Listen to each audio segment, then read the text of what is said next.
The Sportsocracy. It fires me up, man. I love it. Say it one more time. The Sportsocracy. Shake it, back! Beer City's best sports talk. It is gross. Just earlier. They are mature, actually. You just have to get to know them better. Your lunchtime dose of dumbassery. Live from the Ingles studio.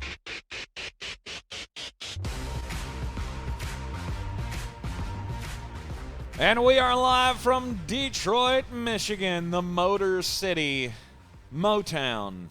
It's all going down tonight. Marcius Park, 2024 NFL Draft, and we are going to be there. Thanks to Ingles Markets. Low prices, love the savings, and we are so excited to be taking you along on the ride with us. 4 years ago, it was hard to see a day like this in the future of this here program, but thanks to your support, thanks to Ingles' support, all our great sponsors that have kept us going over the last few years, we've worked hard for this moment, and we are enjoying it. Don't cry again, for the love of God. No, we are almost as excited. I say almost as excited because I can't imagine what all of these prospects are going through today, waking up on draft day, knowing that your hard work since you were 6 years old in some cases, and then for others just 2 or 3 years ago, found something in themselves that could become NFL players, and they're all going to find out tonight. At least 32 of them are going to find out tonight that they are first-round draft picks to the greatest league that has ever existed, the NFL. And we are here to see it live, and we'll give you the behind-the-scenes look back behind the curtain tonight from Radio Row. Live reactions on the YouTube channel at 7 o'clock. This is ESPN Asheville, 92.9 FM, 880 AM, and 1400. We're heard everywhere on the iHeartRadio app, seen everywhere on the YouTubes. Again, go to the sportsocracy.com, click the live video link. You can subscribe to the channel. They get you into the chat, and it'll give you all the alerts when we do go live from Radio Row tonight. Last night, it was down to the wire. Oh, we went deep into the night. 11:59 was the cutoff for the media contest. I believe we put the old stamp on this bad boy about 8:32. Jeremy's media contest entry. All of the big scouts and prognosticators and analysts get into this contest, and Jeremy represented himself pretty well. Last year, finishing 52nd out of 171. It's pretty good. I'm winning it. I'm calling my shot. I'm going full Babe Ruth, baby. I am winning this bad boy this year. I am winning it. I hope you do. But we are going to give you over the remainder of the program here the ins and outs of how we think things can go down tonight, what trades might happen, and the official submission of one Jeremy Greene into the media mock draft contest. It all starts at number 1 with free space on the board. Everybody knows Caleb Williams is the guy for Chicago. He's been talking about it openly. They've done everything except for turn a card in. Fact. I mean, this is the way it's going to go. Yes. We are using Walk the Mock on the YouTube stream. If you joined in for our listener mocks, just remember, you have to cancel that membership if that's what you're going to do in the next, which you don't have to, in the next couple of days. But Caleb Williams, for me, it is no doubter. That's just where this goes. Yes. I mean, is he my favorite quarterback in this draft? No. I think he has the most risk of any of the top 3. He does not have the widest range of outcomes. That's Drake May. But his personality scares me. His on-the-field play is really good. I just don't think it's great. I think we have hyped him up to such a point that I wish we could have a universal, let's just simmer down just a scoosh, just maybe a bit, maybe a little itty-bitty, tiny bit. Mm-hmm. That would be phenomenal. But I think he's going into a great situation in Chicago. He is. They've worked really hard in the offseason to put all the weapons around him you could possibly want. They've given him an older vet in Keenan Allen that I think you're going to see those two together a lot. That's what I would do if I were Matt Eberflus. And if you can keep Caleb's head screwed on straight, I think you'll be fine. Even if he's not what people expect him to be, I don't think he will be. I would say his floor in terms of pecking order in the NFL is Kyler Murray. Mm-hmm. I like that. I like that comparison because I kind of see him in the same result. Like he's going to be a guy that puts a lot of great plays on, right? No It's going to be a lot of highlight reels. He's going to do the Patrick Mahomes-y kind of stuff. But nobody can do Patrick Mahomes consistently. No. I mean, we could see people, spot plays. I think it is so insulting to Pat Mahomes that this is now the second player in 3 years that has been the talking point. They can do all of these things and the off-balance throws. I mean, I see where you're coming from on that, but I don't think that's disrespectful. I do. That's the level that Patrick Mahomes I do, and I has think it's gotten to. stupid. That's the level he's gotten to where everybody is compared to him because he is now the standard. You can say that he's got the tools of Patrick Mahomes, and everybody understands what that is. I don't think that's a slight at all. Name me the quarterback that we compared to Brady in the last 10 years. There's a bunch of them. Name them. Mac Jones. Not from anybody with an IQ above salad dressing. Okay, maybe I should have specified. From anybody that actually understands what they're talking about and not a poodle. Because if you compared Mac Jones to Tom Brady, you're a moron. That's the nicest way I can say that. Every top quarterback, it gets compared to the top in the class. This one's got an arm like Marino. This one's got the brain like Brady. This one's got there have been a lot of those. Okay, maybe I said this incorrectly because you don't seem to be understanding what I'm saying. The player comp on Caleb Williams is Pat Mahomes. Mm-hmm. I've never seen Tom Brady as the player comp on any other player because that would be dumb to say, well, he's most like the greatest quarterback that ever lived. Stupid. Stop doing it with Patrick Mahomes. It's because Patrick Mahomes has created a completely different animal. Of course he has. He is a different quarterback. Right. It's quarterbacks, and then there's Patrick Mahomes quarterbacks. My fear with Caleb Williams is that he could come in, be a great quarterback, not just good, and still be viewed as a disappointment. Yep. All right, number 2, Jaden Daniels to the Washington Commanders. To me, it has to be. I mean, look, I know there's been smoke that maybe there's people in the front office that like JJ McCarthy. That's how you get fired. And I have a really, really high opinion of Adam Peters, the new GM of the Washington Commanders. Mm-hmm. I think he has done his due diligence. I think he has asked everybody in the front office what their opinion is. I think he has gotten a really good read on where this team is. And there are probably a few guys that really like JJ McCarthy. In terms of when I have to put down a name on the card and send it in, I don't see how it's not Jaden Daniels. And I really like the fit in Washington. I mean, you walk in with Terry McLaurin, you walk in with Jahan Dotson, and you have a lot of capital to add to the offensive line. Don't be shocked if they make a trade back into the back end of the first round. It's really common. It's really popular, and I've heard it a lot. Yep. And just with Jaden Daniels, Tank can attest to this. I like Jaden Daniels at Arizona State. Yes, you do. When he went to LSU, I specifically told him, I said, don't be shocked if that kid right there is the next one to win a national title at LSU. The team around him didn't develop that way. The offense did. The defense didn't. Mm-hmm. That's not his fault. Mm-hmm.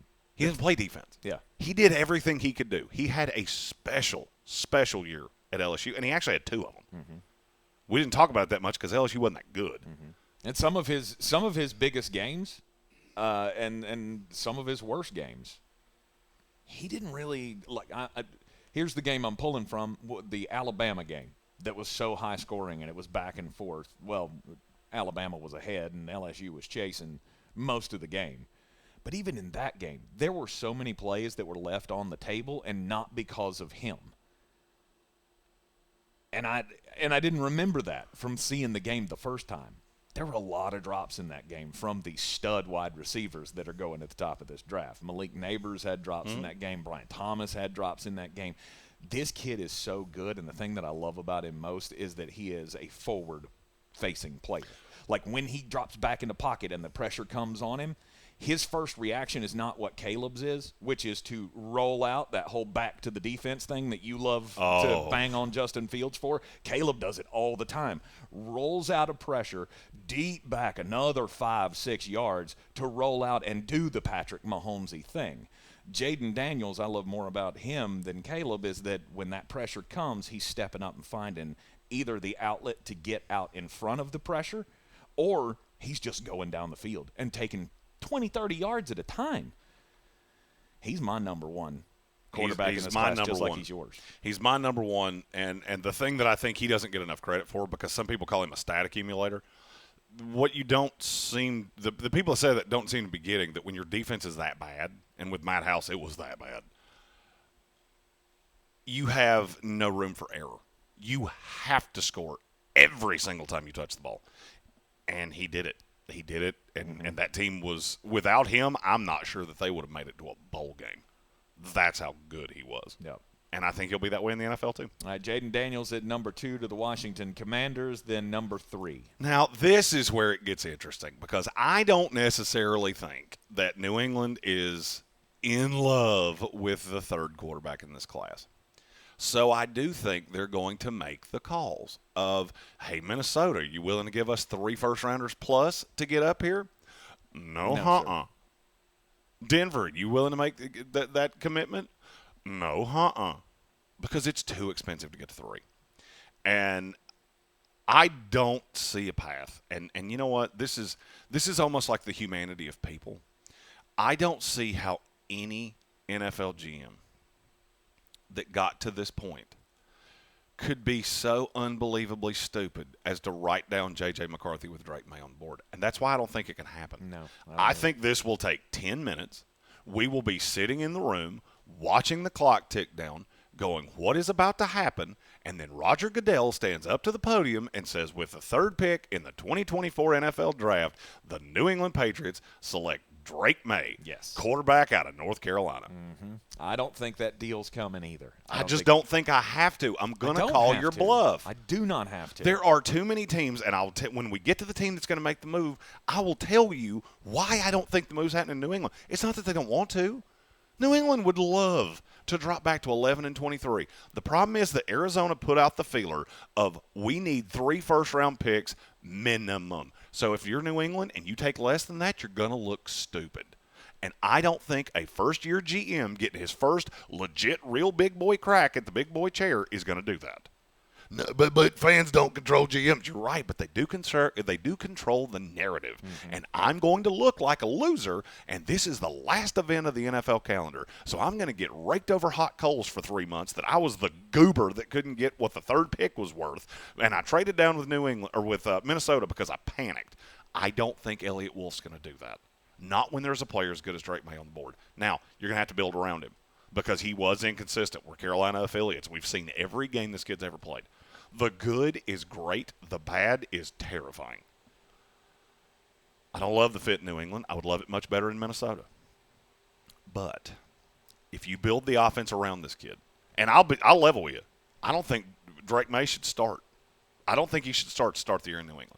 Start Jacoby Brissett. I will start Jacoby Brissett. I will sit him behind him. I will make sure everything is in place. I'm going to get the line right. I'm going to get the receivers right. The defense is already good. I'm going to get all that in place. And when we're, 2-7, there's no pressure on this kid. That's when I'm going to trot him out there. Yep. I got a brand new coach. You were a legend in this. You were a legend playing for this team. Or I go get him. You've got the latitude. Yeah. And if this is the path, and they keep the pick and they get Drake May, it's all about getting him more than one weapon.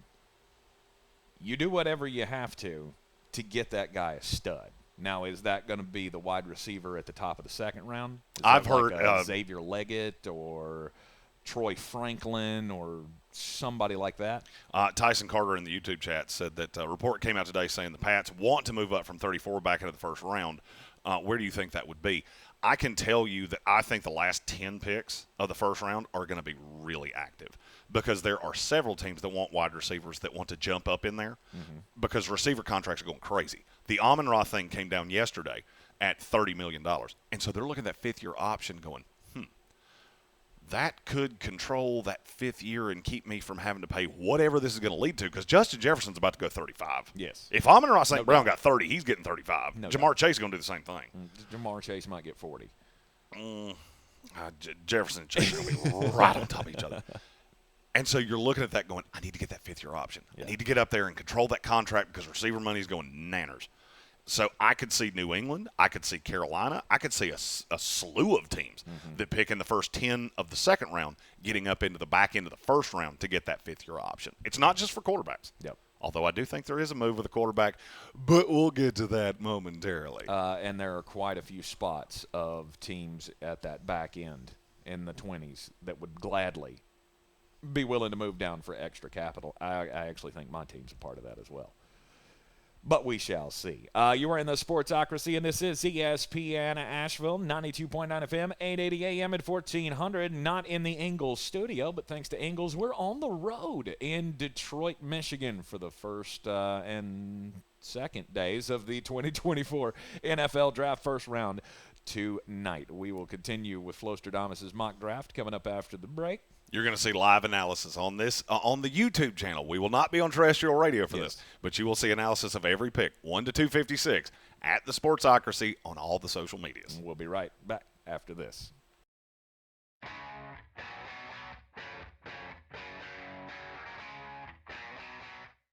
The Sportsocracy. Ice up, son. Ice up.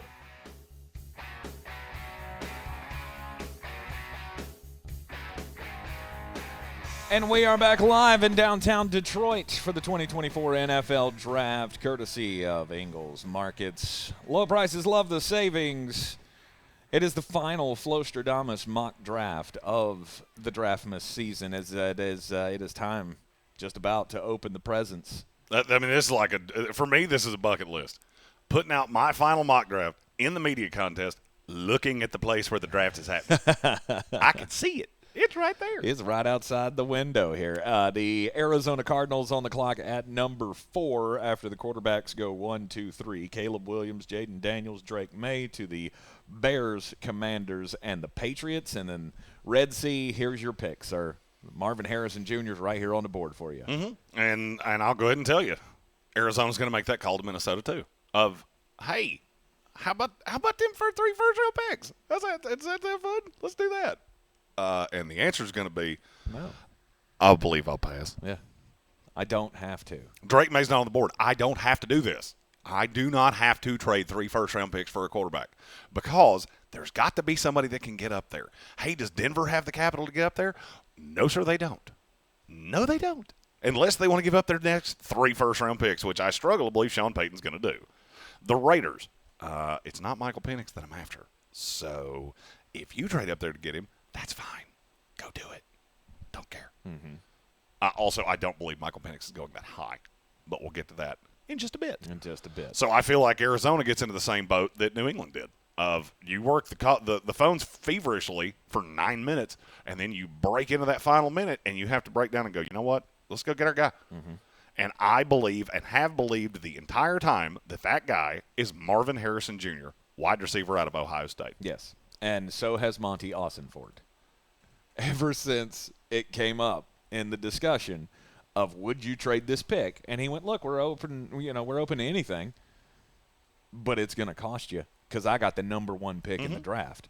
I don't need a quarterback, and I'm at number 1. It's going to cost everything you have.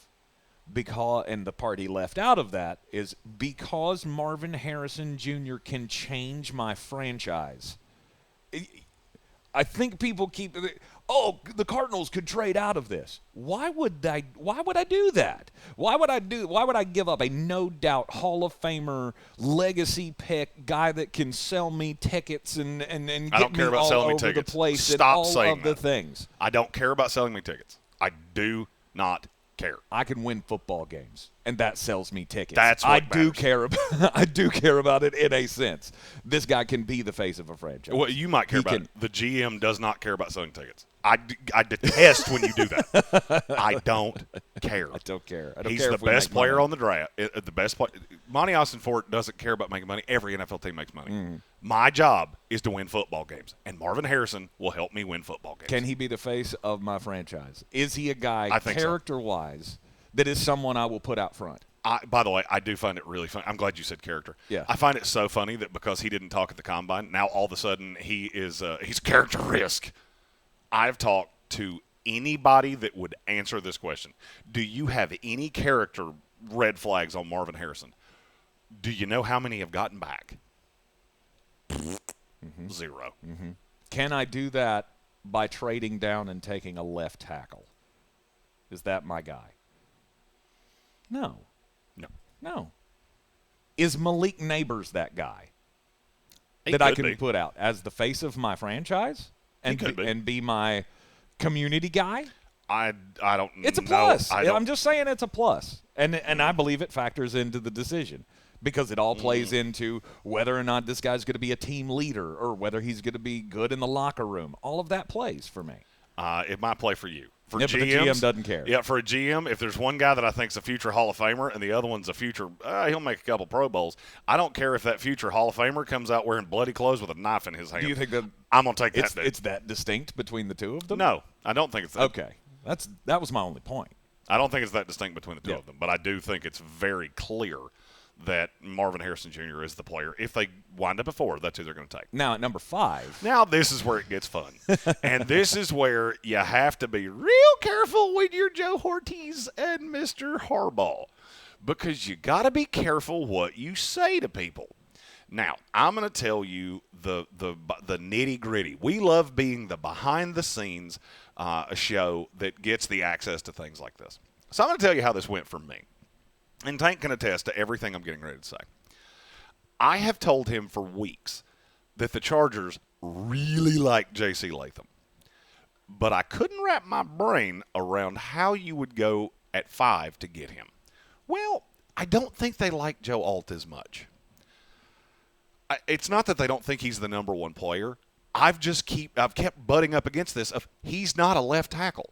I've got Rashawn Slater, who played right tackle, but now I've got to move him over here. And all of this is just, it's not making sense in my head. But about 2 weeks ago, it came down from some of the people that I talked to around the league of the Chargers taking linemen at 5. If you've noticed, I haven't had a receiver to them in a month. There's a reason for that. Because I got told they're committed to getting that right side of the line right. They're going to run the ball.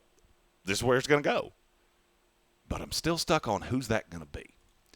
Well, over the last about 48 hours, J.C. Latham has become almost a guarantee to the Chargers. But I feel like people are doing this the wrong way. You have a team in Minnesota that needs a quarterback that's in the NFC. You have the Chargers who are in the AFC that desperately want to trade down because the guys they want, and there are 2 of them, do not make sense for where they're picking. One of them does, but it's in the second round. We'll get to that in a minute. The Chargers are going to do the same thing that the Patriots and the Cardinals did, which is ring, ring, Mr. Adolfo-Mensa. Hey, buddy, you want to come up here and get this pick, don't you? Yeah, I do. What, pray tell, is that going to cost? And now, Mr. Third first rounder is not a thing because you're going to get 11, you're going to get 23, and that's the end of it. We're done.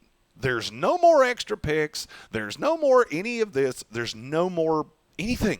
You get 11. You get 23. This is what I traded up here to do. I'm going to come get my quarterback. You're going to drop down to 11. You're going to get the guy you want, and we're both going to walk away hunky-dunky because you're not going to trade with the Broncos, and you're not going to trade with the Raiders because they're in your division, stupid. That's why you don't do this. This is why you don't make it so clear what you're trying to do. Because you get to this point, and it becomes real easy for somebody like me to go, what's your other option? Oh, wait, let's talk. Who else you going to call? You going to trade in your division? You going to give a quarterback, JJ McCarthy possibly? Yeah, he could be a bust. I'm going to say you probably haven't done the homework on him to know that because you only have so many scouts and you only have so much time. So what else you going to do, buddy boy? Oh, you're going to meet my price. And that's exactly what they do. So they meet Minnesota's price. Yes. You're going to get 11 and 23, and we're done. I'm not giving you future picks. I'm not doing any of that crap. I'm not getting the quarterback that I want. I need a quarterback. I've got Sam Darnold who can sit in front of JJ McCarthy until he's ready to play. But you're not going to hijack me the way the Patriots and the Cardinals are because you've already tipped your hand. Okay. I already know what you're doing. And the other 2 quarterback-needing teams are in your division, you moron. This is why you don't do this. But if I'm Minnesota, I'm not doing a deal to move up for anything but 3. Drake May's the only quarterback that I would trade up for. Well, and that's cute. You will wind up without one. Because Really? all of the leverage that I have here, it goes away when I'm not talking to the Chargers. I'll give you an example. The Tennessee Titans, do they really care if the Broncos move up? No, they're not in their division. If I can drop back and get who I want and I get more capital from you, there's no reason for me to not do it. The one spot that I have leverage is with the Chargers. That's it. I don't have it anywhere else. And this is just to keep I don't have it with JJ the McCarthy Bears. away from the other two. The Bears are in my division. No, I've got to go get a quarterback. But the Raiders could move up with the Bears. They're in opposite conferences. So that could burn me out of Penix. And then I could be sitting here holding the bag having to take Bo Nix at 11 as the 6th quarterback in this class. That's in the range of possibilities. Or I jump out in front of all of you because I get the first crack at this. Denver doesn't have the capital. Raiders don't have the capital. I do. That's why I'm not afraid of moving, or I'm not afraid of them moving up. But you have the capital to get to 7. You don't have the capital to get to 5. That's the point. I control the narrative here. I can tell the Chargers, this is what I'm going to give you because you don't have anywhere else to go. Gotcha. As soon as you get out of that pick, the Giants don't care. The Giants come in and the Broncos offer them 2 first-round picks for 6. In. In. Let's go. See you. Bye. Notorious B.I.G. said 11 and 23. That's it. Yeah, because you don't have another choice. Or here's the alternative. You can sit here at 5 and take J.C. Latham and just wait for how bad that's going to go for you. Also, look at the media narrative. You notice that every mock draft today has J.C. Latham at 5? Yeah. All of them. Yeah. Matt Miller, Mel Kiper, Trevor Sikkema, all of us have J.C. Latham at 5. If you trade down to 11 and get the guy that I've seen out there all day long, you know what that does? Makes you look like a genius. Because I got 23 and still got the guy I wanted. That's the only reason you would float that way. I am as confident this happens as any pick in this draft. And when it does happen, you mark my words that I'm just going to stand up and go, are you not entertained? The Chargers trade down to 11 and 23. Minnesota jumps up to 5, and they take JJ McCarthy. Yes. I considered Michael Penix. I'm not going to lie to you. I considered it. See, and that's. I just don't think it can happen. And again, that's the Michael Penix thing. Like, one of those dudes will be there at 11. I feel like. And I just don't know that anybody's getting up in front of you. Might be. And here's the thing. Well, here's the thing. You can't take the risk. Because if it happens, I get what you're saying. If it happens, you look like a moron. Oh, yeah. If you're sitting at 11 and you miss out on a quarterback completely and the only option that you have left is Bo Nix, and by the way, do that, then, yeah, you're gonna look like a douche. Oh, and by the way, the another thing you seem to be underselling, a team that desperately wants to trade out of a pick in front of you is in your division. Hey, you remember what the Patriots did last year to the Jets where they went, we're going to trade down to burn you out of Broderick Jones. If you think the Bears wouldn't do the same thing to the Vikings, I got a bridge to sell you. And they know that. They know that. As soon as I don't control the narrative anymore, I have absolutely no control over where I land. Do I think they're in love with JJ McCarthy? No, I don't. I don't think a lot of teams are in love with quarterbacks they take in the first round. They have to have a quarterback. They have to. You've gone through this whole process, and Minnesota boo-booed this just as bad as the Chargers did because you tipped your hand when you traded for 23. I know you're after a quarterback, and I know you're willing to trade those 2 picks. So you take 2 teams that screwed this process up real bad, and you might have a little conversation behind closed doors going, do you realize how bad this can go for us? We could both look like morons. You want to just have a handshake deal? Maybe I do you a favor like a week from now, maybe a year from now. Because right now our careers as GMs are looking a little tenuous because we boo-booed this real bad. All right, and then we need to take a break here. So the trade happens. Minnesota gets to 5. They get J.J. McCarthy, the 4th quarterback, off the board, and then sitting at number 6. It's the New York Giants. We'll see what they do after the break right here on ESPN Asheville, 92.9 FM, 880 AM, and 1400 The Sportsocracy, live in Detroit for the 2024 NFL Draft.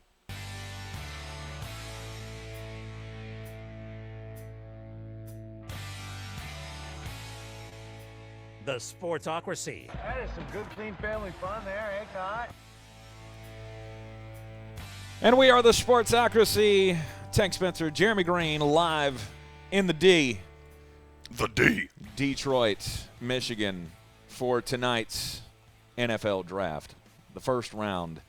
It's going to be quite the night. It's not going to be as fun next year to throw out the tagline. Green Bay, we got the cheese. Constipation. Titletown. Let's go. Could be fun. Next year, they may let us host the thing. I can't imagine a ton of people are going to go, hey, let's go to Green Bay. Yeah, I I don't think if you were going to do it in Green Bay, you'd have to do it at Lambeau Field, right? They are doing it at Lambeau Field. Are they? Okay, all right. I was just thinking that, I mean, that's like the only thing in town, right? There's Lambeau Field, a post office, a liquor store, a Dollar General, and then, Doc, let's go to Milwaukee. Hey, I mean, if we're going to do it at the liquor store, we can talk.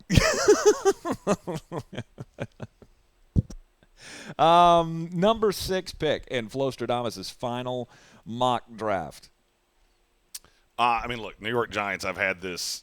You've got to have a weapon. Mm-hmm. And I've heard all the talk that they could trade up. I've considered trading up for them in the back end of the first round to get another quarterback. I just don't see that happening, and I'll tell you why. I'm going to add a weapon for Daniel Jones. I think the front office is completely sold out on him. Mm-hmm. Like, it's just, we're done. Yeah. Buyer's remorse is the term that I have heard. But there's nothing you can do about it. You're stuck with him. And if this goes as badly as I think it will, Brian Daboll's going to be out of a job. So do I want to try to take a quarterback this year that you're stuck with? Because you take one at 6, the next coach is stuck with this quarterback because you're pot committed. Yes. Or do I want to add the elite weapon? I'll take the quarterback next year, whether it's Quinn Ewers, Shedeur Sanders, somebody that comes out of nowhere. That makes more sense to me. So it's not hard for me at 6 to just go, it's Malik Neighbors. Yes. I'll take him happily. You add him to Wan'Dale Robinson, Darren Waller, that at least I don't think Daniel Jones has any excuse because you've invested in the line heavily. And if it's healthy, you've got a lot of capital wrapped up in that line. Now you've got a lot of capital wrapped up in the receiving core. The defense was not awful, and it was getting better at the end of last year. Now you have a new coordinator. Mm-hmm. You don't have a whole lot to go, well, I didn't get a fair shake. Yes, imitation Eli Manning, you did. But is there any chance that this pick would be Dunze over Neighbors? I thought that at first. We've mentioned character red flags with Neighbors, so will that push him down at all? I thought that at first, but from the people that I have talked to, it is much more common that it's Harrison, Neighbors, Dunze. Yes, they're close, but that's the order they go in, and there's a little bit of a gap to a lot of people. There's not to me, but I'm having to project for 32 GMs, of which I haven't talked to. Mm-hmm. So I would say it would be Malik Neighbors. Would I be shocked if it was Rome Odunze? No. The Tennessee Titans have the number 7 pick. And Joel. Yeah. Joel. I mean, like, just running to the podium going, holy cow, how did this happen? I think they would probably do that as quickly as I just did. Yes, our wildest dreams have come true, and Joe Alt is there unscathed for us to have at number 7. Well, they probably had the angina going, uh-oh. Oh, no, we're going to be in that same position the Chargers are in. Mm-hmm. And then they came through like manna from heaven. Said, no, we will dookie ourselves and put ourselves in a position that we have to trade out to get who we have made it very clear we want. And you can take Joe Alt. Yeah.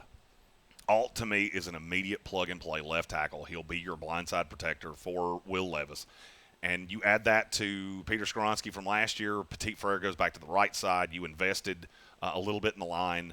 You got Calvin Ridley. Now I'm looking at the offense going, it might not be bad. Mm-hmm. I'm at least going to get a fair look at Will Levis and see if what he did against Atlanta was who he is or the that I saw for the rest of the year is what he is. No questions here for Tennessee and no qualms about them taking Joe Alt at tackle. It would be hard for me to believe that it would be hard for me to believe that it's anybody else. At number 8, the Atlanta Falcons. Everybody has been squeezing in the edge rusher here. Is that just the way it's going to go, or are they going to throw everybody a curveball and go Quinion Mitchell? This is the first spot that I have looked at. I mean, look, you saw how impassioned I was on the JJ McCarthy trade and why it was going to happen. I look at the first 7 and go, I feel pretty good about that being how this goes. I get to 8 and go, I don't have a damn clue. I really don't. Dallas Turner has been the common thought because he is a scheme fit for what they want to do. The Byron Murphy thing has gotten in my head, and I'm starting to think maybe that's the path that they end up going.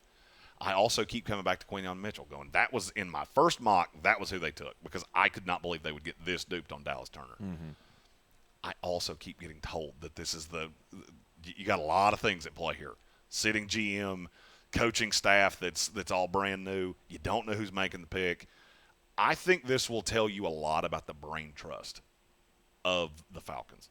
If Terry Fontenot makes this pick, it will either be Rome Odunze or who I ultimately pick. If it's Raheem Morris, I think it would be Byron Murphy or Quinyon Mitchell. I'm ultimately going Dallas Turner. Yeah. I'm ultimately going Dallas Turner, if for nothing else, just because it's the one that is the safest, and I have absolutely no clue. Atlanta, I think, would love to trade down. Mm-hmm. I just don't know who you're going to trade down with. Well, is there a team that would want to trade up to this position to get Quinyon Mitchell, to get Rome Odunze? We've talked about the Philadelphia Eagles, but the Eagles would have to move from 22 all the way up to 8. Odunze is a possibility, and the only one that this is rattled around in my brain.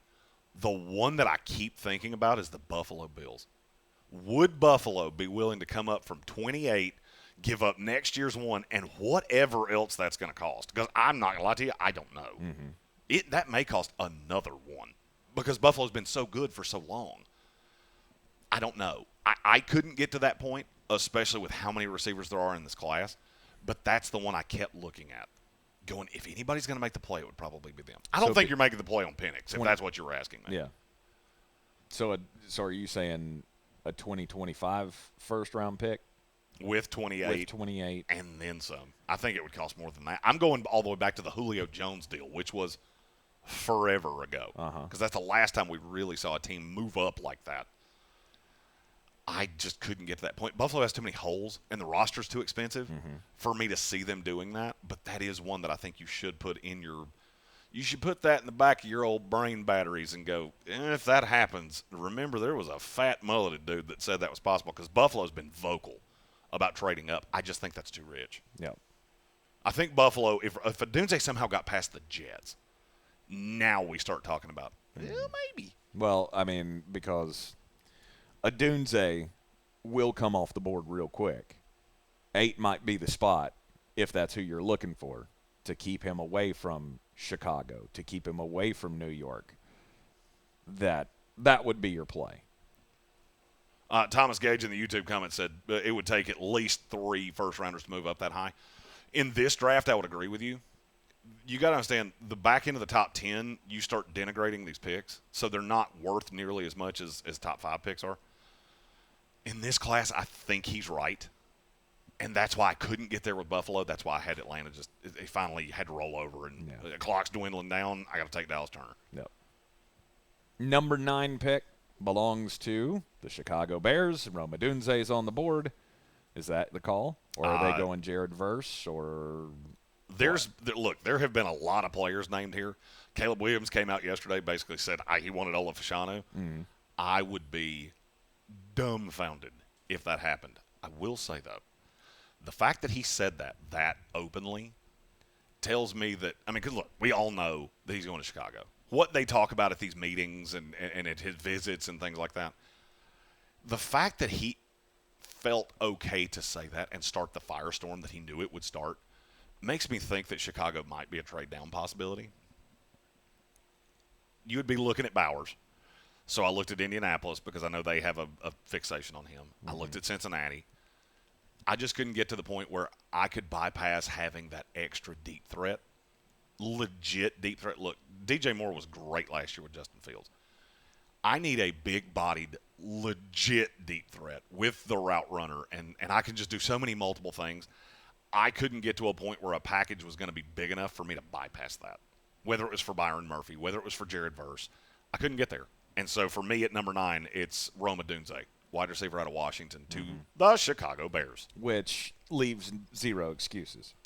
And it leaves all of the Justin Fields truthers to continue to scream, why didn't you give him all the weapons that Caleb has? Well, because Keenan Allen would have gone, I'll pass. I'm good.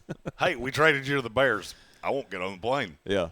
I'm a slot receiver, and I run across the middle, and my bones are a little brittle. I do like Rome Odunze. He will break them. I do like Rome Odunze to Chicago because, to me, that's, with what you've already brought in, that's your official star, and then you're rising to when Keenan's done. Yes.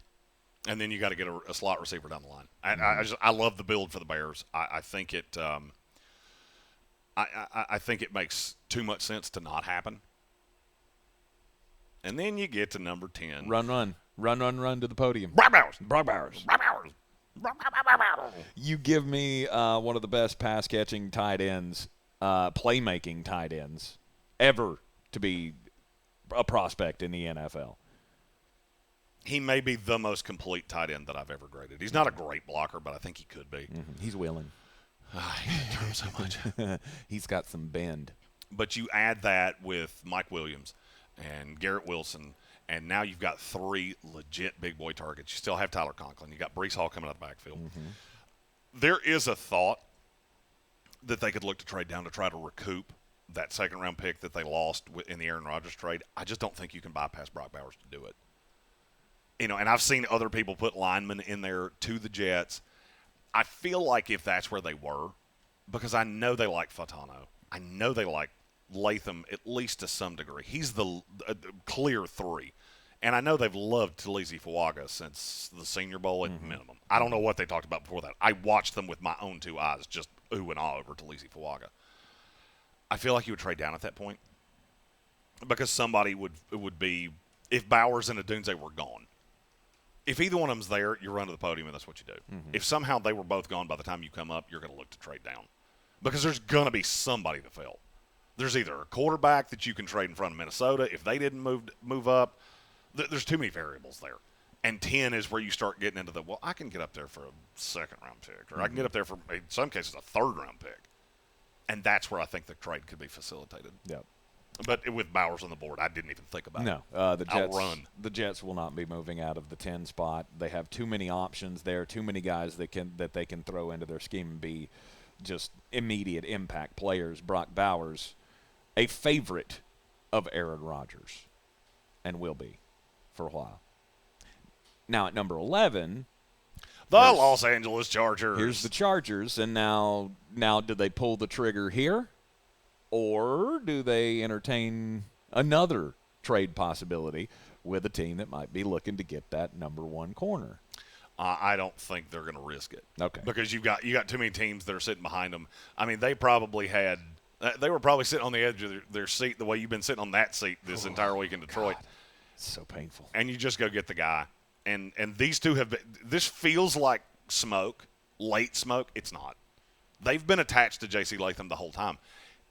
I'm friends with a lot of guys that do this across the country. We've all universally been going, I don't see how they can get Latham until you get to this point and you start following the dominoes. Yep.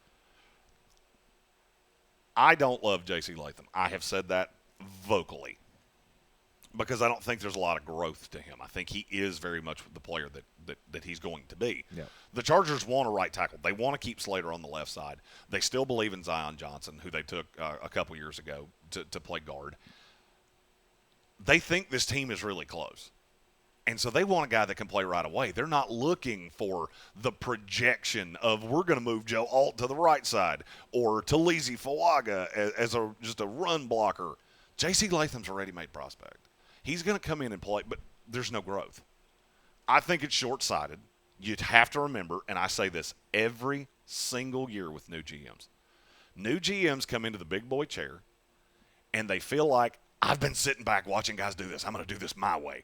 And I feel like Joe Ortiz and Jim Harbaugh have fallen in love with Latham, and now they've gone full Kevin Costner in draft day. JCL no matter what. Right. And so at number 11, it's J.C. Latham. All right, and then that brings up the Denver Broncos at 12. This one was a little bit harder because I did think about Michael Penix here. Mm-hmm. I just don't think that's what the Broncos are doing. If you look at every move they've made, they're playing the long game. I mean, there was a report yesterday that the Jets actually offered more for Jerry Jeudy than the Browns did. Out of spite, it wasn't much more. It's not like they could have had a 3 and they settled on 5 and a 6. What is the spite there? There's bad blood between the Jets and the Broncos. Has been since Sean Payton started flapping his gums about, Nathaniel Hackett was the dumbest coach in the – since you – then you said, hey, watch this. Let's ride. I mean, he wasn't wrong. He did say this thing's going to go down in flames, and it did. Mm-hmm. Sean Payton told no lies because it Couldn't have gone any worse. Hey, mow your grass. Before you start trying to mow everybody else's, hey, maybe you should have an offense that doesn't look like it fell out of 1978. Yep. So Denver, sitting here at 12, what do you think they do? I looked at a lot of pieces. I looked at the edge rushers. I don't love the scheme fit there. If Dallas Turner was here, I think it would be instantaneous, put the guard in. Mm-hmm. I don't necessarily see it with Verse. I don't necessarily see it with Latu. I think they take a guy that has been quietly attached to them this entire process. It's Byron Murphy, the defensive tackle out of Texas. Oh, okay. That's a little bit of a swerve. That's a long haul play I think he's going to be a solid starter in this league for 10 years. And I think that Sean Payton is playing a longer game than we intended. I'm not telling you he's not going to draft a quarterback. I think it's going to be Bo Nix in the second round. I think he's going to find some way to finagle his way in there and get Bo Nix. I don't see a path he takes Penix this high. And I know there has been – I'll give you another, hey, who wants you to know that? The Raiders talking about, we're going to take Michael Penix at 13. Who wants you to know that? The Raiders do. Who picks at 12? The Broncos. Yep.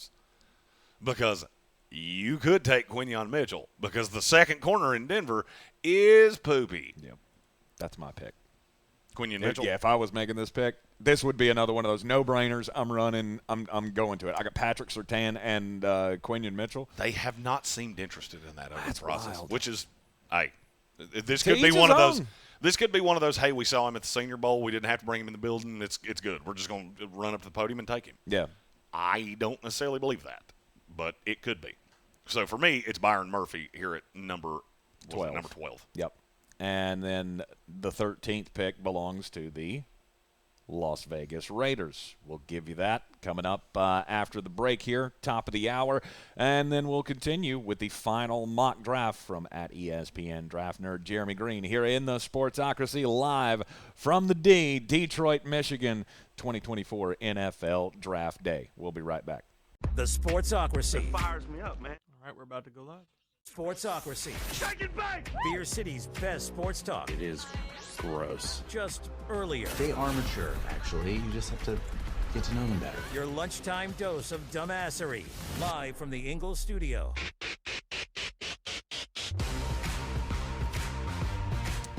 It is the Sportsocracy live from downtown Detroit, Michigan.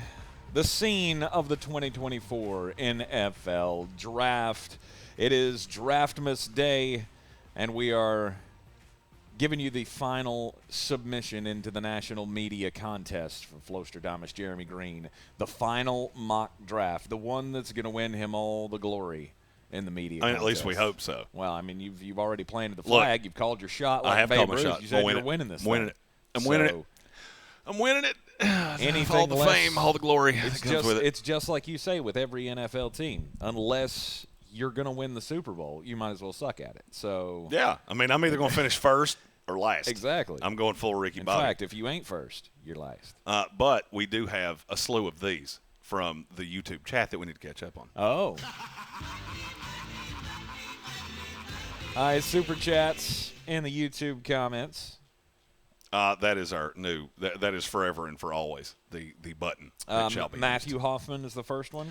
Yeah, he's shouting out all the people watching. We appreciate you greatly. We were talking about this last night on the YouTube stream, so we wanted to talk about this on the radio. We want to thank all of you, but just to make sure we don't run out of time, we want to do it at the top of the hour here. Without all of you, we could not have made it here. Without Ingles Markets, we couldn't have made it here.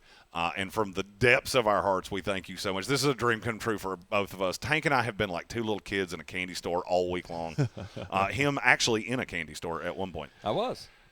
And we, from the bottom of our heart, we thank you all so much for being with us from the depths of the basement dungeon in my house all the way to the NFL draft. It's crazy. Yep. Curtis Davis, he also had a super chat that said, don't do it, talking about J.C. Latham. I would love for this not to be the case because I love so many of our Charger fan listeners. I am afraid I don't see a way around it. You're either going to do it at 5 or you're going to do it in the trade down. Yeah. So it's better my way than or it's the biggest smokescreen that's ever been because everybody's convinced of it now. I'm going to be honest with you. If it's a smokescreen, and I'll say this honestly, if this is a smokescreen, Joe Ortiz is the biggest genius and possibly greatest crook in the history of the NFL. He has duped people that I have never seen get duped. Right. Not like this. Right. Seems to be. And he has run the greatest long play of all time because this has been attached to them since the combine. We just couldn't figure it out. All right, hit your button again for Bo.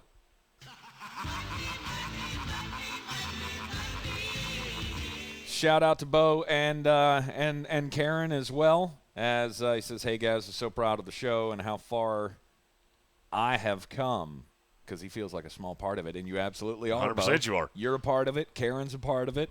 Hell, I'll be All honest of with the House you. of We would have packed you all Reprehensibles. up in the suitcase with us if we could, but that'd have been awesome. they only gave us 2 Hey, credentials. we already have some HOR members talking about making the trip up to Green Bay next year. Hey, to you know have what? it Let's like just a take that family place trip. over. I mean, Be fun. Dude, that's Midwest. They're so nice that they wouldn't tell us no. Look, it's bucket list. We just show up with 200 people. Like, we're here to hang out. Right, Lambeau Field's a bucket place to be, a Hey. bucket list place to be. Hey, let me get you a cheesehead, eh? Do they? I don't know. Did they do the A thing in I don't know. Wisconsin too? It feels like it's a mixture of Sarah Palin and I can see Alaska from my house. Let's continue with the final mock draft from Flostradamus, Jeremy Greene. Number 13 selection, the Las Vegas Raiders. The Raiders are an interesting team, and they are one that I actually do think has perpetrated one of the great smoke screens you'll ever see, which is Michael Penix will never last past 13. Yeah, I think he will. I think he will, and I'll tell you why. Name me the team that's going to do it. All right, I'm the Raiders here. Who am I worried about? Am I worried about the Giants that traded their second-round pick? Yeah, I mean, they have another one, but you only have one. So you're in no better shape than I am. Mm-hmm. Am I worried about the Broncos? No.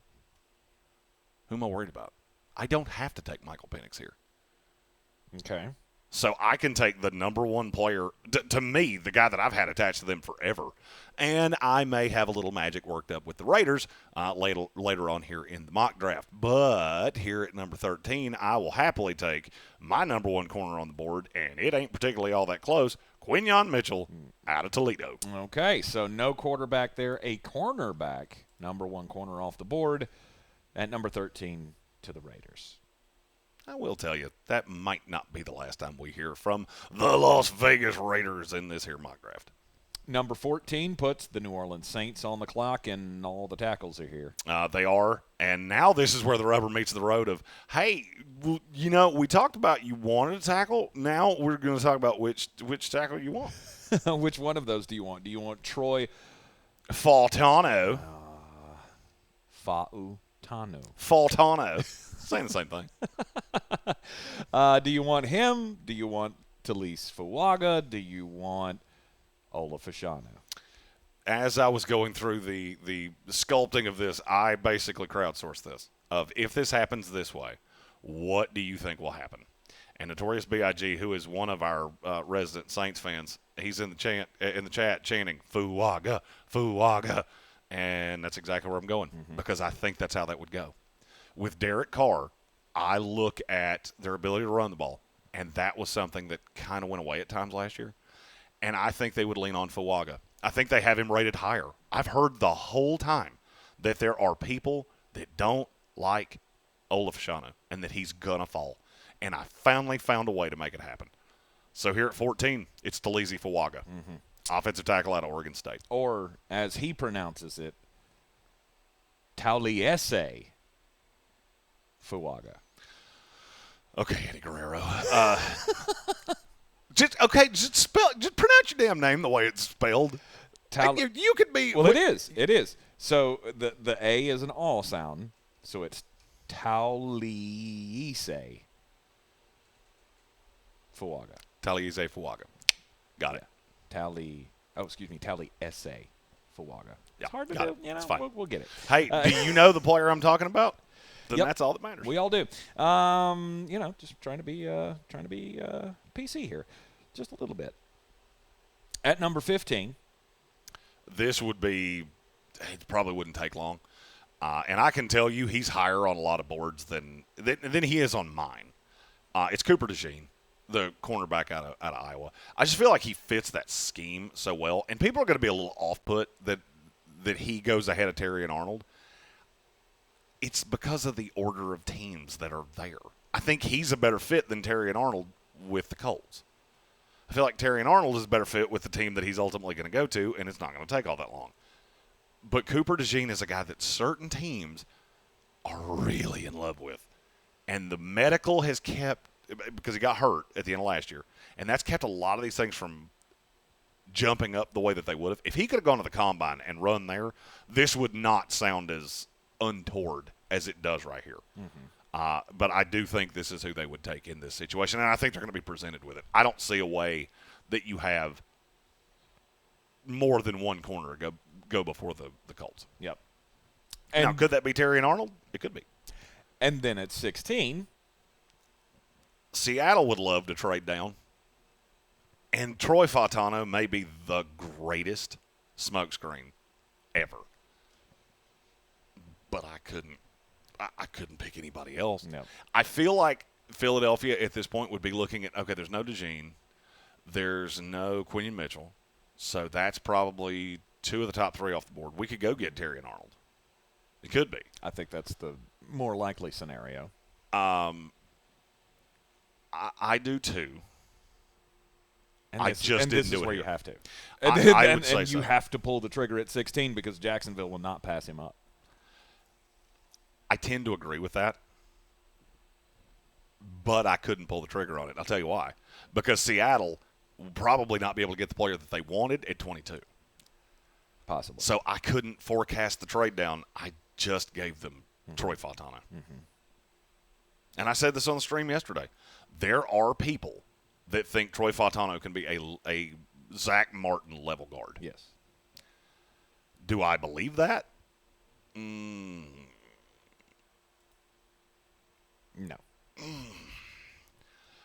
I see how you got there. Let's put it that way. I do understand how you could get to that point. I mean, because the raw on him's really good. I just don't see him as a tackle. He's a guard. Yeah. So if you're taking him as a guard, I fully get it. Troy Fautanu going to the Seattle Seahawks has been in every mock draft, I think, for the last month. It It's has been a while. certainly been a while. It has been a while. At number 17, the Jacksonville Jaguars on the clock. And this is Terrion Arnold. Well, and I do want to address something. I saw it in the YouTube comments that Terrion Arnold's not a scheme fit at all. Okay, here's the only thing I'll tell you to that. Because you're talking about what they have done in the past. I'm not disagreeing with you there. The only problem is that every corner they have on that team now fits into that scheme that Terrion Arnold fits into. So either they are really confused about who they brought into this, or the defense is fitting to change just a little bit. Because Tyson Campbell, that's allegedly the best corner on your team. He was terrible last year. You get that, right? Darius Robinson, he gone. So I don't know who you think it would be. Press man, that ain't Nate Wiggins. And Darius Williams. Or Darius, That's what I say? You said Robinson. He's a sorry. draft pick. He's coming later. I saw it. Yeah. I'm projecting, and I'm not in any way telling you that I know better about your team than you do. I'm just looking at this going, unless Jacksonville trades up, I don't know how you're not going to have to kind of shoehorn something. And I understand what you're saying about Terrion Arnold. I just look around the rest of the team and go, well, none of the rest of them fit either. So maybe there is something coming that would make this make sense. You could totally be right. They could look at Terrion Arnold and go, it's – and they did hire a new defensive coordinator. I get it. I get what you're saying. Nielsen's the one that came from Atlanta, right? The defensive coordinator. I don't He came from – I'm 99% sure he came from Atlanta. I'm projecting because it could be that they take Nate Wiggins. I don't like that fit any better. I really don't. So that's one that I could be wrong on. Yep. Nick in the YouTube comment says Nielsen just got hired and he runs press man. I know. So I'm aware. Yeah. Ronald Darby was the guy you signed to play on the outside. He couldn't play press man against me at this point. So that's where the projection came from. I'm not telling you you're wrong in any way. That's just where my brain was. I'm more explaining it than trying to say it's either one of us is right or wrong. Trying to argue it, yeah. There's such a difference for me between Terrion Arnold and every other corner. I can't. I don't see how anybody do it. Mm-hmm. The number 18 pick. And I'll go this far. Okay. I'd take Cooper DeJean over Nate Wiggins, too. And he's a full zone guy. The number 18 pick, Cincinnati Bengals. How did this happen? Well, the Trey Hendrickson thing. As soon as he came out and said, I want to trade, and do I think they're going to honor that? Not really. I don't know that. Yeah. They could. And if it falls this way and I have your ready-made replacement sitting right here, that makes it a little easier. It would look quite nice on that front line of the Cincinnati Bengals with Jared Verse, the edge rusher out of Florida State. I don't see how they bypass him. I really don't. I don't see how they bypass him. Because he gets to this point, so now I've got Miles Murphy, who I drafted last year. I've got Jared Verse as the replacement to Hendrickson. I can get a day 2 pick for Hendrickson because he is signed for 2 more years at respectable money. Mm-hmm. I mean, there's not a whole lot you can do about that. So I traded one of these teams, Washington, Arizona, that needs an edge rusher. Needs a vet guy because they've got 1 billion picks in this. Both those teams have 1 billion picks in this draft. And then I will add to the line down there, I'll add to some of the other places I got because I don't really have a player that makes sense. And Jared Verse is too good for me to bypass right here. The biggest question was, would I go Leatu Latu or Jared Verse? And I hate doing this way, but I had to. In the mock draft contest, I have to get the player right. I get a point for getting the player right in the first round. I get another point getting it right with the team, not the position. The position doesn't matter. I see a better chance that Latu goes to the Rams than that he's still around for the Bengals. So I cheated a little bit to choose Verse instead of Latu. Okay. Sorry, that was a kind of cyclical way to explain that, but it was the best I had. Yep. So then Latu goes at 19 to the LA Rams. Yes. And those two have been attached to each other for a good part of the process. I don't totally see the fit, but I also don't totally see what the Rams are getting ready to do on defense because the Aaron Donald thing throws everything cattywampus. They could go a lot of different directions, and none of it would overly surprise me. Mm-hmm. But look, Verse and Latu are the 2 best pass rushers in this class, to me, in terms of just sheer talent. I don't know that either one has the super high upside that Dallas Turner does. Neither one of them has a floor that is nearly as terrifying as Dallas Turner. But I don't see a path that they don't go in this order. The medical on Latu is going to scare some teams off. There's no medical concerns on Verse. Mm-hmm. There's no medical concerns on Dallas Turner. And so I think it's going to go Turner versus Latu. Yep. And being there in L.A., who knows what kind of access the Rams have. Probably, I would guess, a lot of access to the doctors. No doubt. That have worked on Latu and that have cleared, Latu to play. And, I mean, has he been cleared to play, or was it more of that, look, you can play, but just know that any moment that's coming. At any moment, another neck injury could happen and you'll be done. Like, that's what I get from the sense of him coming back from that medical retirement was, okay, you're fit enough to play now, but just know. Right? Am I wrong on that? No. Okay. Just want to make sure I was reading that situation correctly. Latu, 19 to the L.A. Rams. Makes a lot of sense. I think it does too. You're in the Sportsocracy. This is ESPN Asheville, and we are live from the D. The Motor City, where tonight we will see from Radio Row, and you will see us react to all of the picks tonight on Radio Row at the 2024 NFL Draft here in Detroit. Thanks to Ingles Supermarkets. Low prices, love the savings. We'll be live on the YouTube at 7 o'clock. The final mock draft of Flostradamus continues next.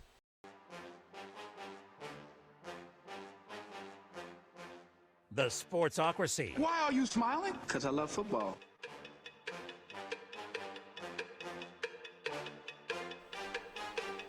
Live from downtown Detroit, the Sportsocracy is on location. Thanks to Ingles Supermarkets. Ready for the 2024 NFL Draft tonight. Flostradamus letting us in on his submission to the national mock draft contest involving some of the biggest names in the industry. I'm going to win it. Call him a shot. I'm going to do it. We're down to the 20th pick in the first round. Latu just came off the board. to the Los Angeles Rams, and now the Pittsburgh Steelers are on the clock, and they have a pretty good choice of offensive linemen if that's where they choose to go. Well, you have Olaf Shano, you have Amarius Mims, and then you have the one that I think they would ultimately take. You've also got Tyler Guyton, but I didn't feel like that needed to be said right there. I look at Pittsburgh and what it is they want to do and how they want to do it. Fashanu's not a good run blocker at this point. You would have to either slot him on the left side, which they have kept Dan Moore over there for, I don't know, what feels like 20 years. I think it's been 2, but it feels like 20. And they don't really seem inclined to stop. If they were going to move somebody, it would be Broderick Jones, because that's ultimately where I think he's going to play. I don't think you're going to bring in a guy that's not good against the run. I look at Amarius Mims. Do I want 2 of the same guy, one of whom cannot stay healthy, and they're both raw? I don't really buy it. I've had these 2 linked together for what feels like for absolute ever. It's Graham Barton out of Duke. I think they see him as the hard-nosed pull guard in the running game that they haven't had. Look, I don't think you can look at Justin Fields and Russell Wilson, whichever one you're planning on going with. I don't think you can look at that and go, we're going to throw it all over the yard. You better be able to run the ball. And with where this team is, I just feel like Barton, I don't know exactly where they would slot him in. I know they have loved him the whole process. He has been the player that I have been universally told, the media, the industry, none of you are as high on him as you should be. And I look at those 2 and go, this makes all the sense in the world. He can be a phenomenal pull guard. And if you think back in history, has Pittsburgh ever used pull guards really well? Oh, wait, there was Alan Faneca. Alan Faneca he was pretty good at that. He's pretty good at that. David DeCastro, he was good at pulling. Graham Barton makes a lot of sense at number 20. I would agree. He makes sense to your Bucks, too. I just don't see any way he's going to fall there. Yeah, I don't think we're getting him. That's a trade-up scenario, and we're just not doing that. There's been zero buzz about a possibility of moving up that I have heard, credibly anyway, about my team, the Tampa Bay Buccaneers, picking at 26. At 21, the Miami Dolphins. Well, at some point, the slide on this guy has to stop, and this feels like the right place. Because it takes a very specific kind of what Mike McDaniel does takes a specific kind of lineman. We've had Tyler Guyton here. We've had Amarius Mims here. I don't think we at any point ever thought that Olaf Fashanu could be here. He could start on the right side and be malleable if Teron Armstead, who you can't feel all that good about because of injury history, he would slide right over the left. That team, they run a lot. But I don't really care that you're not a great run blocker because I got 2 receivers that scare you to death of blitzing me against the run. It's how they killed people last year. Right. If you can't get home in the run game with 4 guys, I'm going to bleed you like a catfish. And when you start cheating that safety up, I'm going to drill you over the top with Jalen Waddle or Tyreek Hill. Yep. I love this fit. I never in a million years thought he would be there. No. I really didn't. But it makes a lot of sense the more I think about it. Olaf Fashanu falling down to 21 to the Miami Dolphins. He is a player I've been told over the process that we in the media are too high on, and the scouts don't love him as much as we do. Yep. Number 22, the Philadelphia Eagles. I don't think this would take long. Philadelphia's probably tried to trade up at this point. We're trying to get Quinion Mitchell. He went a little high. Tried to get Cooper DeJean. He went a little high. Tried to get Terrion Arnold. I couldn't get up there. Nate Wiggins makes a lot of sense in that Vic Fangio defense. And you wouldn't necessarily need him to be a day one starter. You could kind of bring him along slowly. Look, Nate Wiggins is really thin. He is super fast, but he's super thin too. And so you give me big play Slay, you've got James Bradbury. I can be a little patient. I don't love Nate Wiggins as a first-round pick, but I do like him with the Philadelphia Eagles. And then? Well, this is where we get a trade. I don't do a lot of trades. in mock drafts because they're so hard to forecast. Because you got to get teams that have really high grades on players either that fall or a really big need, and you've got to start thinking for people, and it's really hard to do. But then I got here, and I look at the Chargers, and I go, there's a player I know they want, and if you take him here, it's not going to feel like great value. And I look at the Buffalo Bills, you've got the Cowboys, the Packers, your Bucks, the Cardinals in front of you. Mm-hmm. All of those teams could trade out. There is not one team in that group that I would be surprised if they traded out. Could be to a quarterback-needy team, could be to one of those wide receiver-needy teams. So at 23, I'm trading back with the Buffalo Bills. Okay. Buffalo's watched the fall. They've seen there is a receiver that, I need a receiver, and he shouldn't still be here. The compensation on it, I want to say they got 2 4s. I think that was how that went. They got 2 4, or maybe they moved up from 2. I don't remember exactly how I did it. I'm loading it in as we speak, and the numbers aren't adding up. But however they did it, you get Buffalo that trades up to 23, and they get Brian Thomas Jr., the wide receiver out of LSU. The Bills traded down from the end of the second round into the top of the third, and then the Chargers got a 4th. That was how the compensation worked. Gotcha. All right, so the Bills move up from 28 to 23. You would think I wrote that down, but I only have to put in the first round.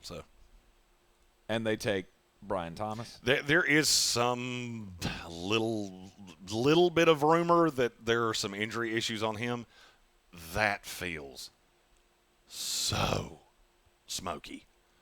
Like I'm saying this to get him to fall into the range that I want him in. Right. And the only team that makes immaculate sense there, I thought about him with Jacksonville, and had it not been for that report, which scared me, I probably would have taken him there instead of Terrion Arnold. Mm-hmm. That report makes me think he may fall. Because every year we have a guy that a late report comes out on, and then the next thing you know, they fall like a rock. And that one, that feels like how that's going to go. No. Because not everybody has been deadlocked in on him in the whole process. Some people loved him. Some people liked him. Buffalo, everything I've heard is they're going to double up at receiver. First 2 picks will be receivers. If I can go get one, if I can't go get Rome Odunze, I can go get the clear 4 in Brian Thomas, and it costs me way less.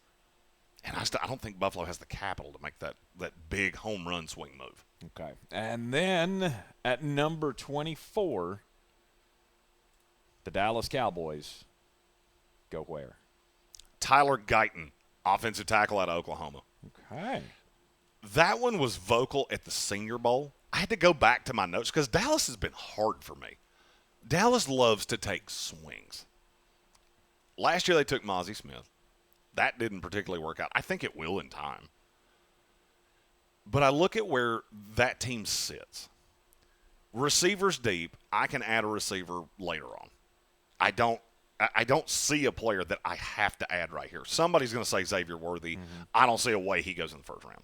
I don't think scouts or GMs are going to be fooled by the fact that, he ran a 4.21. Cool. How am I supposed to get him the ball? He's 50 yards down there. He can't catch it from 3 yards. Why would I think he's going to catch it consistently at 50? Yep. A.D. Mitchell. A.D. Mitchell was one that I thought about. I just don't – I couldn't pull the trigger on that. Not because he doesn't deserve to be there. I just look at the line. I've got to have another piece because they lost Biotish. I've got Terrence Steele on the right side. I feel like you're going to move Tyler Smith over to the left, and I'll play Tyler Guyton on the right. Who's playing center? Who's playing center for the Dallas Cowboys this year? I don't know. Whatever, whenever, don't know? I don't know. Jackson Powers Johnson is sitting there. Yep, I'm glad you said that because at 25 is the Green Bay Packers, and that's who they take, is Jackson Powers Johnson. I don't know why what I'm getting ready to say is the case. Dallas does not seem inclined to take JPJ. Really? I don't necessarily think he goes in the first round. He should. Mm-hmm. I'm just not sure he's going to. Mm-hmm. I don't see how Green Bay bypasses him because Josh Myers was, at times, atrocious last year. I think they're comfortable with Walker on the left and Zach Tom wherever he's going to be. I also think Zach Tom can play on the left. I think Zach Tom can do practically anything. But I saw those 2 players in terms of offensive linemen. There's only one more that I feel really good about, and he's not quite worth the pick here. And I feel like that's the two picks. I'm just not sure which order they go in. It could be JPJ to the Cowboys. I've heard no smoke of that, no matter how much it makes sense. It's not linked. It hasn't been linked up in the ether. If that's where they're leaning, they have done a really good job of keeping that to themselves. That's entirely possible. It's just hard for me to forecast. It's really hard for me to forecast that. Yep. That was, of all the picks in this class, that was probably 2 of the 5 toughest ones were Dallas and Green Bay. Yes. Plus, you get to this point, and you might as well be blindly throwing darts at a board. Because this gets really hard at this point. Right. Next up at number 26, it's my team, the Tampa Bay Buccaneers. We'll take a break, and then we come back. It'll be the push to the end here for the final mock draft of Flostradamus, Jeremy Greene, Mr. at ESPN Draft Nerd. We got to come back with the Sarah McLachlan music. It's the last mock draft. I don't get to do this again for like 3 days. Yeah, I'll do the one for next year at some point next week. Of course he will. It's Happy Draftmas Day here in Detroit, Michigan. We are live at the scene of the 2024 NFL Draft. Back right after this.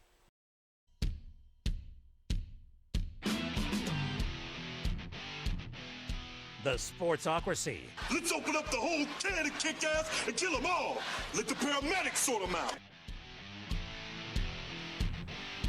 We are back in the Sportsocracy on ESPN Asheville, and we are live in Detroit, Michigan for the 2024 NFL Draft. Radio Row tonight, 7:30. Or no, excuse me, 7 o'clock. 7 o'clock. 7 o'clock, we will start the coverage, live reactions, scene setters, all of the things, inside buzz, live from Radio Row throughout the entire first round, and then for all of the day 2 picks tomorrow night So good. as well. I'm so excited. Excited. Yes, it is going to be great. We're both going to be wearing our fancy clothes. Jeremy in his Jim Tressel sweater vest. Correct. And then I will be. Is it a sweater vest? I have a sweater vest, yeah. Interesting. Don't you judge my sweater I will be vest. wearing a suit for like the 3rd time in my life, so that'll be an interesting sight. No more rock band T-shirts and jerseys for me, at least not on the biggest night of our professional careers. And there's no other way to put it. This is going to be phenomenal to be in the room at the biggest event of the off season, and we'll bring it all to you. Behind the scenes look tonight at 7 on the YouTubes. Just go to thesportsocracy.com, click the live video link, subscribe to the channel, and that way you can join us in the chat tonight as well. You ask all of the questions, and we'll just have a gay old time tonight. Jeremy loves it when I use that phrase. I do. The final Flostradamus mock draft that has been submitted into the media contest. At number 26, my Tampa Bay Buccaneers are on the clock here. Jackson Powers Johnson just went off the board to the Green Bay Packers, and this is at the point where that same NFL official will come over and say, okay, you guys can't be here anymore because Jeremy lost his mind on the Jets pick when they went Ola Fasciano. Or no, who was it? Troy Fautano. Troy Fautano. And if Jackson Powers Johnson comes off the board 1 pick before the Buccaneers, I might jump out that window tonight. You're going to show your keister. Is that what you're telling me? Because that is a scenario of how did you not see that coming, Jason Light? And how did you not make a deal with the Dallas Cowboys to get up there? Well, when it will be much funnier is if you reach to take Zach Frazier at 26, because then that'll be like 2 gifts. You know, when your mom would wrap your presents together and be a little box on top of the big box, and she'd say, "Open the little box after the big one." Mm-hmm. You open the big one, and it's like some cool toy, and then there's the add-on pack. That would be my present for the end of this first round. Yes. Because my team doesn't pick again for a long time. According to insiders with the Tampa Bay Buccaneers, there are 3 dudes that the team has met with, and they have their eyes on this number 26 pick. Graham Barton is gone. Jackson Powers Johnson, gone. The 3rd one, Wisconsin's Tanner Bordellini is apparently in discussion for the 26th pick of the draft, according to and I love Tanner Bortolini. according to Tampa Bay Times reporter Rick Stroud, who is pretty good about having his inside information. If and I'm I would that would be the end. I would have to go home. Have you ever seen somebody laugh so hard that they break and like just now no emotion fills their? That would be me. Yes. I would just stare at you like, it get noise. I want to laugh, but it won't happen.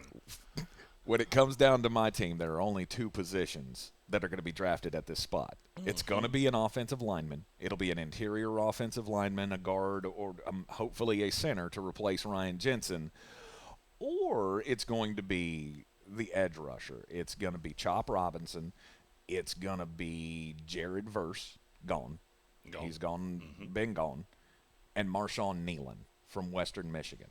They're down to 6 guys for that one pick. One of them is going to be on the board, obviously. Probably a handful. I feel very sure that Tanner Bortolini will be on the board. Yes. He will probably be on the board when you pick 2 picks from now. So I'm going to say you probably didn't have to put him in the story. Right. I personally went Chop Robinson, the edge out of Penn State. Yes. I've had him penciled into you for as long as I can remember because I think he fits into what you do. He's a nice Shaq Barrett replacement. And you've got to have somebody that can rush the passer. Yep. Because I look at that defense right now and go, your secondary is not good enough for you to be this bad at getting after quarterbacks. So if you think you're going to be picking here again next year, which secret time, I don't, you're going to have to find somebody. Yep. Now, I'll be honest with you. I did not hear about the Bortolini thing. I did hear that they liked him. Yes. I did not hear that he was in consideration for their first pick. According to Stroud, he is. Yeah, that feels like crap. But, but I feel like this is, here's our board of 6. Tanner would be the last one. I would hope so. I would hope you'd have to trade out. Your board would stack JPJ, Chop Robinson. If we've got a chance at one of those two, I don't know that I trade up. I don't know that you don't have a shot at both of them. Mm-hmm. I would say it's more likely that you have both than that you have neither. Yep. And if we do, hopefully we make the right call. And now I do find it less likely that you have a shot at Graham Barton.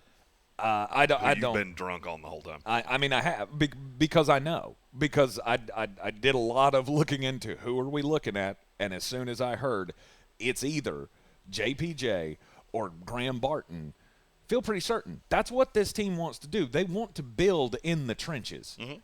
They've done it with their picks for years now, and some of them haven't gone very well. And my argument to that would be you can do a better job drafting on the interior tomorrow night than you could do tonight if it falls this way. Okay. That was how I got to Chop Robinson. Okay. Makes a lot of sense. Fills a need.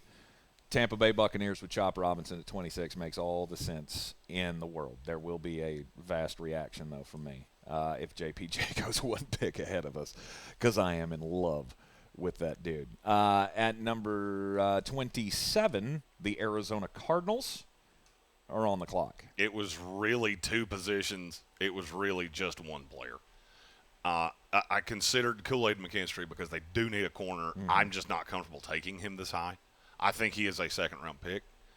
There is a player that has fallen. Somebody asked me this in the chat earlier, but I don't remember who it was. The fact that he has fallen here is almost solely because he has not participated in the pre-draft process at all. And so there was never a chance for him to really gain momentum. The scouts watch the tape during the season all the way up to February. Then we get to the pre-draft process, and the dude's just a ghost because he got hurt at the end of last year. It's Jerzon Newton, defensive tackle out of Illinois. Mm-hmm. I believe he is too good to fall out of the first round. I would agree. And him going look, we talked about him in the top 15 for an extended period of time. Mm-hmm. And we get into – I've always called this goober season because a lot of people that do mock draft kind of become goobers of, well, Zach Frazier should go in the first round and Johnny Newton shouldn't. That is the stupidest thing I've ever heard somebody say out loud. And I heard it within this day. Not from this room, but from that television that was hanging behind Tank's head. Right. And I sat here dumbfounded for a minute and went, yep, there's goober number 417 that I've heard this year. Johnny Newton's a great great player. He is. And I think he will be phenomenal with Jonathan Gannon in Arizona. Precisely. A scheme that did very, very well with, Fletcher Cox, Jordan Davis, Javon Hargrave. Like, that's a staple of the Jonathan Gannon defense, of having that big presence in the middle. It makes a lot of sense. Jerzon Newton to the Arizona Cardinals. Red C, one of our resident Arizona Cardinal fans, said MHJ and Johnny Newton. Yes, absolutely. I agree. At number 28, this is the Los Angeles Chargers. Yep, and here, the Charger fans, you're not going to love me. You're not, and you don't shoot the messenger, okay? I'm not saying it. I didn't tell him to do this. I didn't tell him to go get an offensive lineman that I don't particularly like. And I didn't tell them to draft a guy right here that I think you're taking too high because, well, he knows your coach. But everybody with the Chargers has made it clearly known that the reason they want to trade down is with Minnesota to get another pick to guarantee that they get who they take right here. Chris Jenkins, defensive tackle out of Michigan. Is there actually first-round buzz with him? Yes, and as soon as this started trending, his number to go in the first round tanked. I don't know where it's at now. I have not checked it since we started the show. But Chris Jenkins absolutely went in the tank. It went from plus, I want to say it was like plus 2,500 or plus 3,000 or something like that. It got all the way down to plus 750. Which tells me there is some smoke somewhere and made me feel real good because I had to send this in last night. So I didn't have any – I had already heard this. And it made me – then I started seeing Latham to the Chargers with all of these teams and that number on Jenkins, and I went, I think I'm right about this. And look, I don't think Chris Jenkins is a bad player in any way. I also don't really know that they could wait until the fifth pick of the second round because they've made it so well known that they want him. So if there's anybody else, they could easily jump in front of them. And you've got the Cardinals and the Commanders and the Panthers, who all three have made it known. Hey, you want to start talking in between night one and night two? You feel free. You know that number. You call. Yeah. Currently on the DraftKings Sportsbook app, Chris Jenkins plus 850 to go in the first round. He was plus 2,500 3 or 4 days ago. Yep. There's lots of props that you can get on the NFL draft tonight on the DraftKings Sportsbook app. And don't forget that the chase is on for the cup. You can light up the lamp. That means put some cash in your bank account there. With the DraftKings Sportsbook app, one of America's top-rated sportsbook apps. DraftKings has you covered with same-game parlays, live betting, odds boosts, so much more all throughout the baseball season, the NHL and NBA playoffs, and, of course, with the NFL draft tonight. Lots of prop bets, chances for you to make some money. And this week, with all of the NHL stuff going on, all North Carolina customers can place a pregame moneyline bet on the Carolina Hurricanes, and if they lead by at least 2 goals at any time, you automatically win, even if they end up losing the game. Now, if they win, obviously the moneyline pays off for you if they don't lead by 2. But if they do get up by 2, regardless if they blow the lead like the Islanders did the other night against the Hurricanes, then you will be a winner as well. Download the DraftKings Sportsbook app and use the code WPEK. New customers bet $5 and get $200 in bonus bets instantly. That's with the code WPEK only on DraftKings. The crown is yours. Gambling problem? Call 877-718-5543 or visit morethanagame.nc.gov. 21 plus, North Carolina only. Bonus bets expire 168 hours after issuance. One early win per opted-in customer. Max bet limits apply. Token expires at the start of the game. See dkng.co/ice for wagering eligibility and terms. Lots of money still to be made.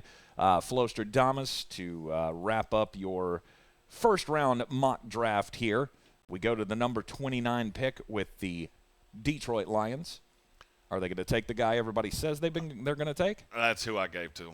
It's Darius Robinson, defensive lineman out of Missouri. Yep.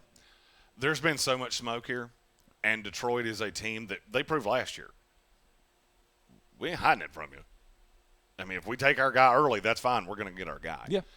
and he just seems to be the one that they have really narrowed in on. Now, is it possible that they could be looking to do this later? Could they be looking to trade down? Sure. Mm-hmm. And I think they could do that. I just don't know how far you could go. So if one of these teams looking for a quarterback was trying to trade up, I'm not sure you can go that far and still get him. Darius Robinson could come off the board before. Top 40. Top 40 that's universally been the term I hear when I bring up his name. 6th pick. I'm looking at the 6th pick in the 2nd round with the New York Giants. Too much of a risk? They don't have the 6th pick. They traded that for Brian Burns. Okay, who has? That would be Carolina. Don't they have a pick up there at No. the top? I thought they did. Okay, that's my bad. The 6th pick, by the way, is the Tennessee Titans. 7 is the Carolina Panthers. They have 39 and 33. Okay.